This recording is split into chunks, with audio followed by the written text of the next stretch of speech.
New Yorker magazine or NYU Today magazine last week, and she was featured in Red Book as well this week as well that we saw. So it's my great pleasure to introduce Dr. Holly Lofton, where she's going to talk about why everyday routine matters, sleep, stress, and other factors impacting weight. Holly, welcome.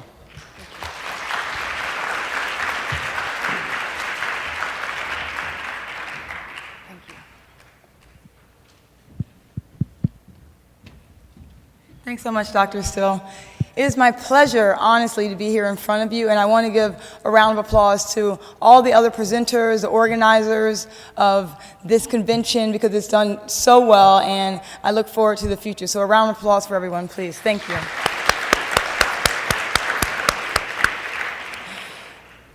So today, I think this talk really has its roots in my practice. In my practice, I see a lot of people, and I ask them, what brings you here today? And I am in New York, and no one's ever answered the subway or the bus.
levels are higher, and that will stimulate us to be hungry. And when they looked at these same subjects and had them measure on a scale, how hungry are you? This was done independently of what their levels were. It was just a scale. They asked the patients, how hungry are you after you were sleep deprived? Their levels of hunger were higher. Their global appetite was higher, and they ate more. The hormonal effects of sleep deprivation have been studied and manifest as decreased insulin sensitivity, which simply put means more likelihood of storing fat. So losing sleep can lead to more fat storage. Does this mean that we will always gain weight on a night we're sleep deprived? No, but we have to work harder to avoid the hormonal effects that cause us to be hungry. We have to exercise more. Do we feel like exercising more after a night of sleep deprivation? Not likely. So these are why this pattern can be hard to overcome. With sleep deprivation, we see decreased leptins, increased hunger, and food intake, a setup for weight gain. In another study, a short sleep duration appeared to be independently associated with weight gain. And they saw this even more in younger age groups. So it is very important to get little Johnny and Susie to bed early because this does wane with time. Our kids need sleep, not only for their school productivity, but also to help them combat weight gain. This is a very interesting study that was done when they took 23 healthy men and women, and they had them sleep well one night, and the next day they woke them up, gave them a nice breakfast, and said, okay, well, I want you to rank on a scale of 1 to 10 how much you want these foods that we're going to flash in front of you. And at the same time, we're going to do a scan of your brain and see which areas light up when we give you the pictures of these foods. And what they found was when they had slept well, they had less hunger, less desire for the high-fat, high-sugar foods, such as chocolate, ice cream. And their brains did not light up. In the amygdala, which is an area that's responsible for emotions and desires, as much when they were well-rested. About a week later, they brought them back into the lab and did the same experiment. However, they deprived them of sleep. They only gave them about 4 hours of sleep. And as you can expect, the amygdala lit up in response to especially the high-calorie, high-fat foods. The patients wanted about 600 more calories of foods than they did when they had been well-rested. And this brain activity was well displayed on the scans. So all these factors, the hormonal effect, the appetite effects, the increases in hunger, as well as the desire for the foods that are much more likely to cause weight gain, compound to cause sleep deprivation to be detrimental to us. So I just want to revisit this slide. I think it's a good graphic to overall remind us how much sleep we need at different stages of life, and also the effects of sleep deprivation on our hormones.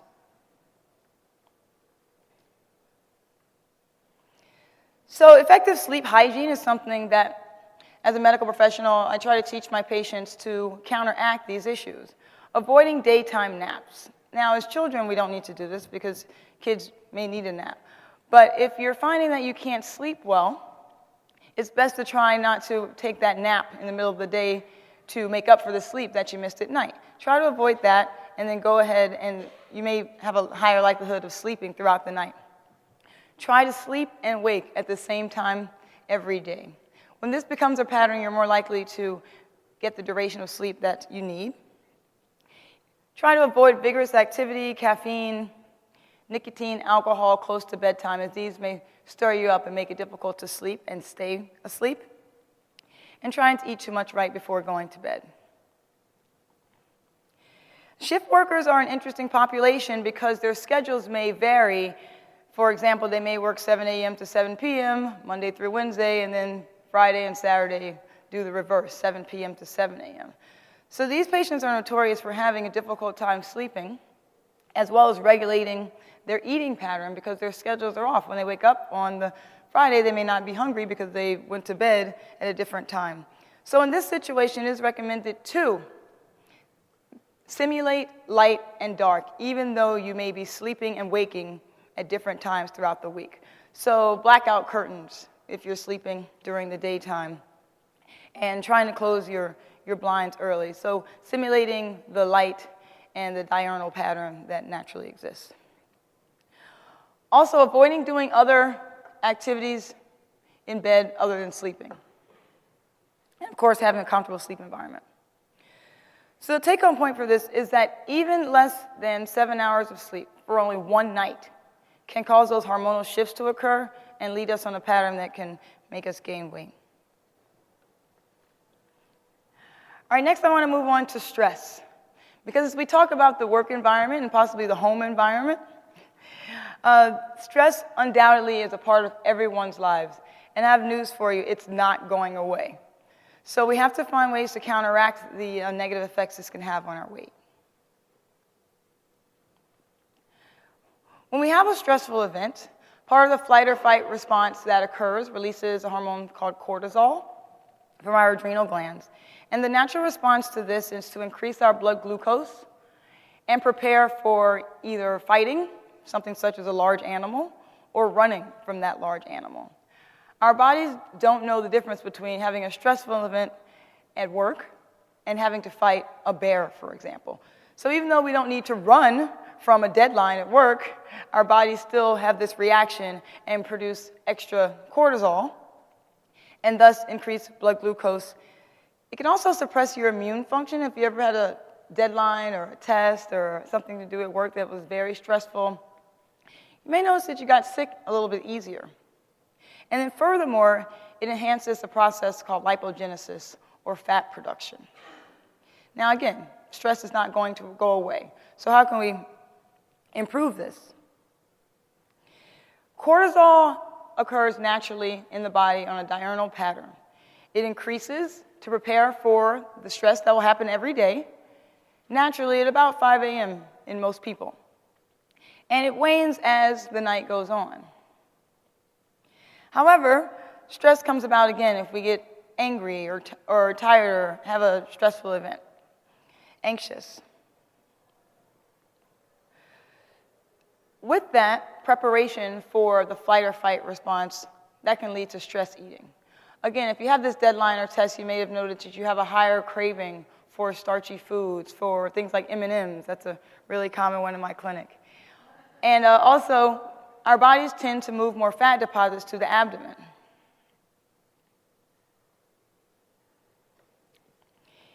In a study that was done on women who had abdominal obesity,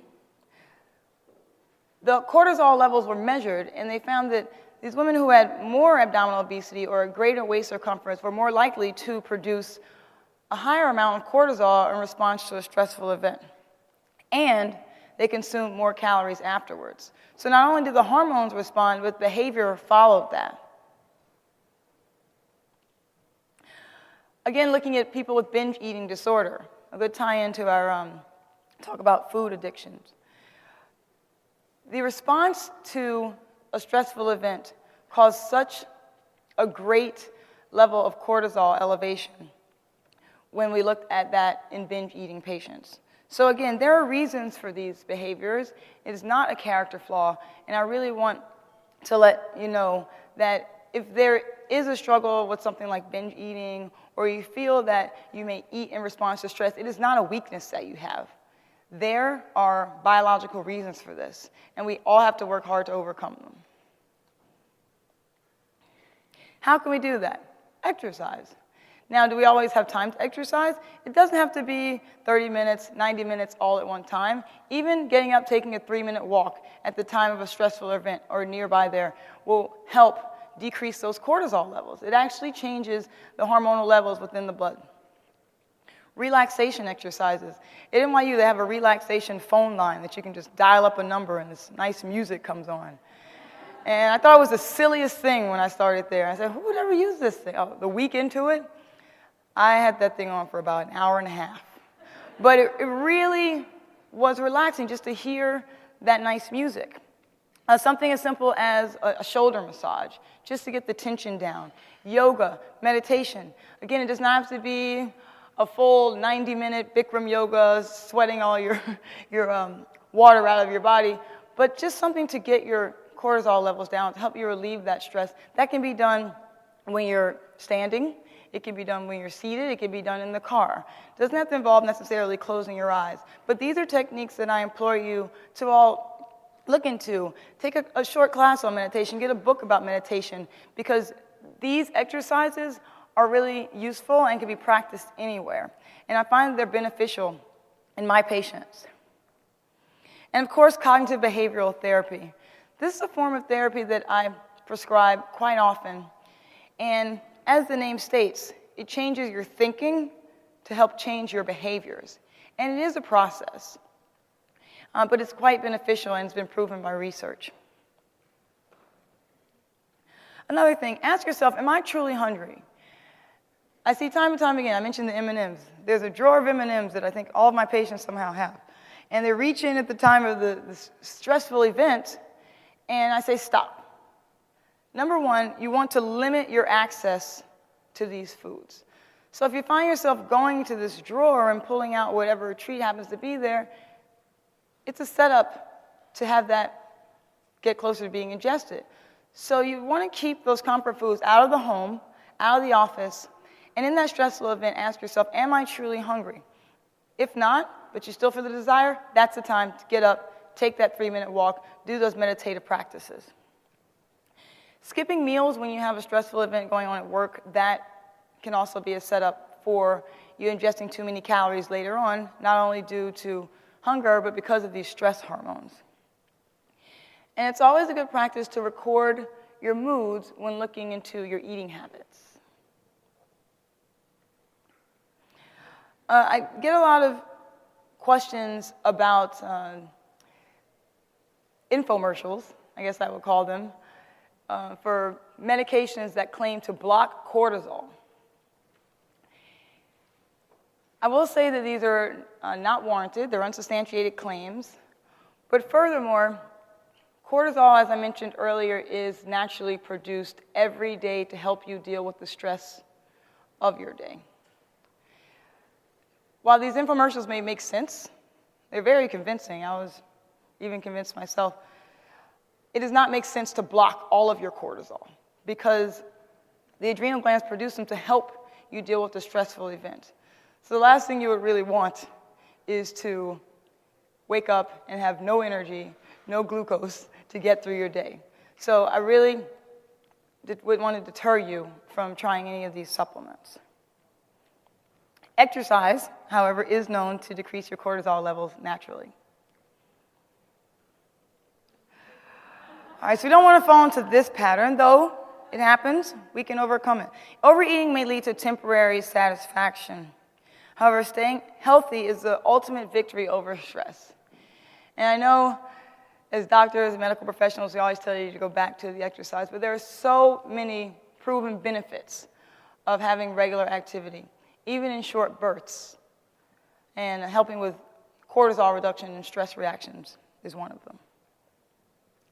So the take-home points with this, of course, we went through the impact of cortisol and stress and some stress management techniques. So I hope you'll all employ some of these when you go back home, and feel free to share these with those who are not here. I just wanted to touch briefly on medications that can contribute to weight gain.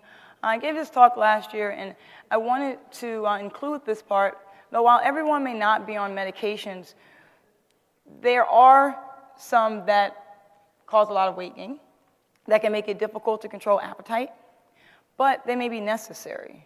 So in those situations, it's good to have a discussion with your prescriber, and I wanted to give you some ideas, how to bring that discussion up. So I just have a couple of charts here with some information about medications that have weight gain as a side effect. And if you haven't picked it up already, in the summer 2013 edition of the Your Weight Matters magazine, there's an excellent article by Ted Cowell and his colleagues, and it's available at the back when you walk out, that has a more comprehensive list of medications listed by their different categories that may contribute to weight gain. I do want to state I am not condoning stopping any of these medications without the conversation to be had with your prescriber. But just to let you know that these may impact weight, and if you started on something like one of these medications, you may have a more difficult time losing weight or maintaining your weight than before you started these meds. So a few of the different categories would be SSRIs, very highly prescribed medications, usually used for depression, sometimes for anxiety. Lithium can cause quite a bit of weight gain. And I also would want to just warn you, if anyone takes any lithium and has had a bariatric surgery, it's essential that that gets its adjustment done right after, and as weight loss occurs, because that medication does need adjustment. Diabetes medications such as thiolidazine diones, pioglitazine, sulfonylureas can lead to more weight gain as they increase the actions of insulin in the pancreas. First, insulin. Hormonal treatments, anything from estrogens, depot shots, injections, those can be contributors. Some migraine medications, so we call them TCAs in the medical field, but they usually end in triptyline. These may cause weight gain in some patients. Beta blockers, I think, call a mild amount. It's usually not significant. I don't take people off of this medication, usually because the benefit is greater than the risk. Some of the neuropathic analgesics or pain medications that work for nerve pain, such as gabapentin, and then some of the anti-seizure medications. And I bring these up because, again, these are not medications you want to stop taking, but these may impact your weight and cause you to need to change other things. So what can we change? Number one, eliminate unnecessary calories. As few as an extra 100 calories a day over a year can lead to a significant weight gain. So this will be a place, if you were taking one of these medications or prescribed one of these medications, to write a food log for at least a few days and see where all your calories are coming from and eliminate anything that's really unnecessary. Look for foods that are low in their calorie density. And calorie density is a concept that involves looking at, for the number of calories of this food, how much volume of it can I eat? So it's displayed here in this slide where 200 calories is a lot of carrots, not that much of a burger, and definitely only a little bit of cheese and peanut butter. So especially cheese and peanut butter are high calorie density foods, meaning you can eat a little of them to get a lot of calories. Whereas carrots, you eat a lot of them and you still get very few calories. So increasing those high calorie density foods when you're on these medications can lead to an even more significant weight gain. So you want to look for the low calorie density foods. And then medications that sometimes prescribers use to offset the weight gaining effects of the aforementioned medications would be something like a topiramate or metformin. Those have both been studied and looked at as possible adjuncts to minimize weight gain when on meds that were discussed. The take-home point with regards to medications and weight gain would be to be proactive. It's not an unfair question to ask your prescriber, what are the side effects of any medication? Specifically, if you're concerned about gaining weight. Can I expect to gain weight? What percentage of patients gain weight when taking these medications in the trials or in your experience? You want to focus on low calorie density foods. Also, are there any alternatives to this medication? Is there one medication in this class that causes weight gain but another that doesn't? And will that be appropriate for me? And of course, how long will I be on this medication? What are the goals of me taking this pill? And what are we looking to expect in a year or a month or 2 months that will tell me if it's working and if I need to continue on it? I recommend consulting with a dietitian or a physician weight management specialist if a medication was needed for any duration to minimize weight gain. And of course, monitoring your response. If the response is to decrease your pain, if your pain is present, is this medication really doing what it should do for you? And of course, keeping up with exercise as much as possible for the duration of therapy. So just to summarize, we went through some things in your daily routine that can affect how much weight we gain, lose, or maintain. And breaking these down into very specifics can bring to light some of the factors that may not be so evident from the outside.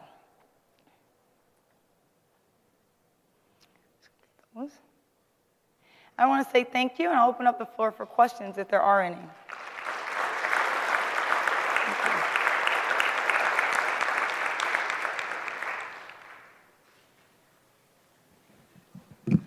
Yeah. Hi, thank you. That was a great lecture. My name is Janine Carrillo, so I'm from Philadelphia. I just have two comments. I'm actually a physician that has a special niche in overweight patients and obesity. One thing is that a lot of times you need to educate your providers, your doctors, your nurse practitioners on these medications because they might not be aware of the effect they have on food, on weight. So I agree, do not stop or change your medication by yourself, but have a conversation with your provider about, are substitutions possible? Because I have a lot of patients that come in and we rearrange the medication list, and it's very helpful. The other thing is I do appreciate you putting up the end of the day exercise versus going to the happy hour. You should have a third column crashing on the sofa. Yeah. But I do want to caution people not to, equate calories and exercise and think that you can burn the exercise the amount of calories. So you can eat a cookie and then go run for an hour. There's so many benefits of exercise regardless of what you're eating, and sometimes you almost have to separate it and get the exercise that has so much effects on your metabolism, on your food choices, on your well-being, that really have nothing to do with your intake. So I just want to caution not to lump them together. Oh, well, I had a cookie, I'm never going to exercise that off, so I just won't exercise. Thank you. And I agree with that as well. So the benefits of exercise are well studied, and the effects that we see on cardiovascular health, things like mood, your energy level, are also real reasons to go out and do your physical activity other than just offsetting your intake. Thank you. I'll go over here next.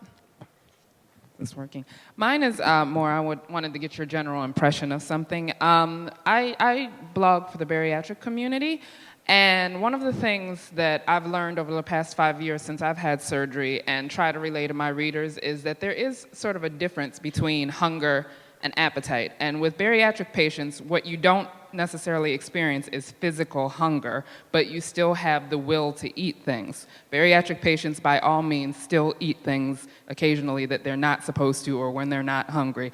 And so the thing that I guess confuses or trips a lot of people up is how to know when the things that you do to offset stress and offset stress eating and the cortisol and the ghrelin, how all these things work together when your stomach never really growls and when you have to rely on other physical cues to determine your hunger. How do you control that? Because I think a lot of bariatric patients perceive, because their stomach doesn't growl, they perceive all hunger as being quote-unquote head hunger and are inherently distrustful of that, even though sometimes, there's been some times where people have come to me, oh, I'm having head hunger. When's the last time you ate? Oh, about 5 hours ago. No, you need to eat.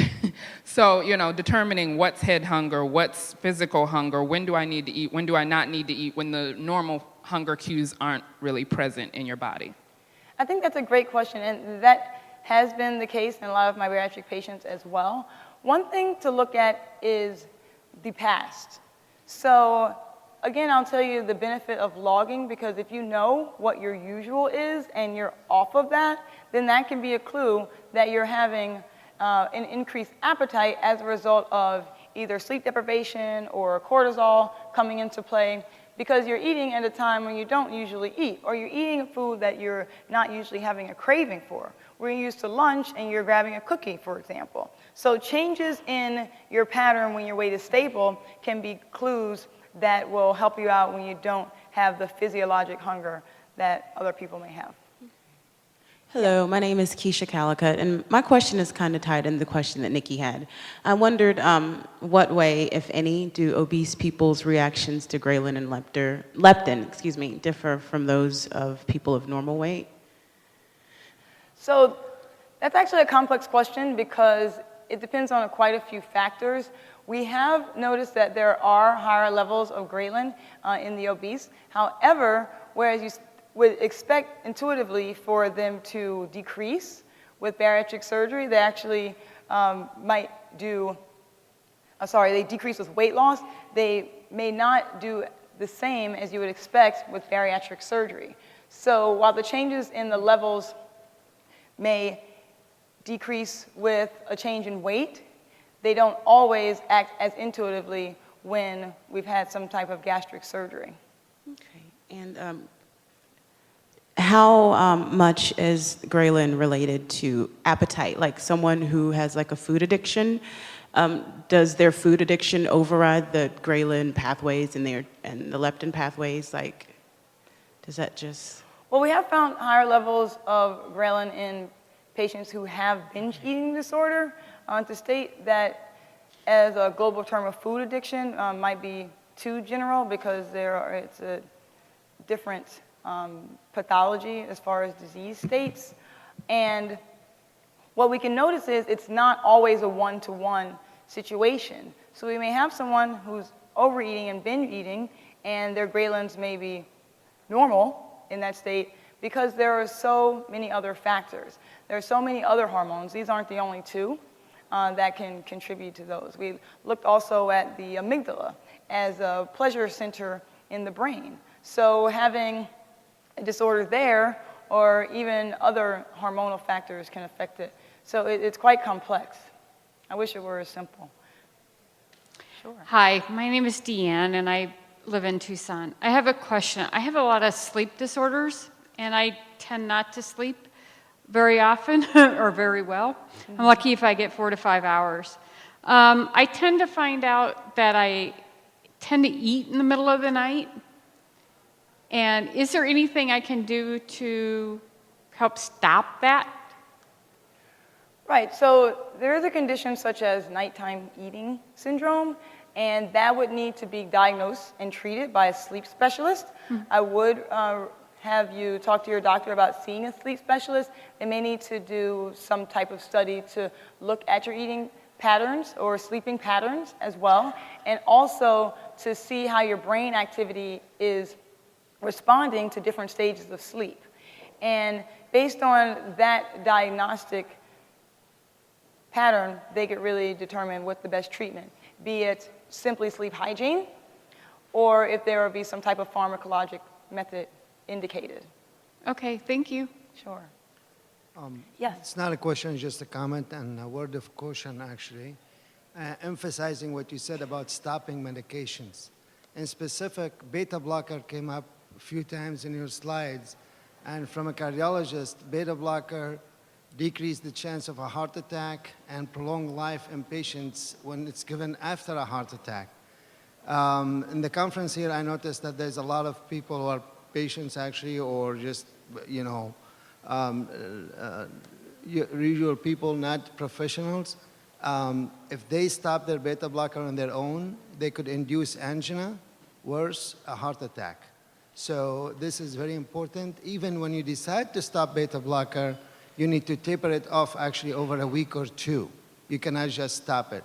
And I had a couple of patients who came to me and they were advised by their primary care that they absolutely have to stop their beta blocker, otherwise their weight gain they're not gonna get anywhere. I'm sure there are a lot of other issues than beta blocker that they can work on to reduce their weight. I definitely agree with your comment. So he stated that the risk of stopping any medication is great and that it should never be done without the prescriber's care, knowledge, and discretion.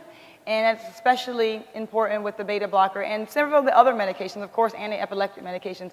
None of these you ever want to stop on your own. This is a forum to really discuss how to have that conversation with your prescriber of what can be done about the weight gain effects that I may or may not be having from these medications. And in most times in my clinic, I don't stop these medications. The patient's on them because they need them. And then if we need to discuss physician to physician an alternative, that's done on a level between the two providers. Yeah. All right. Well, I thank you for your time and your attention.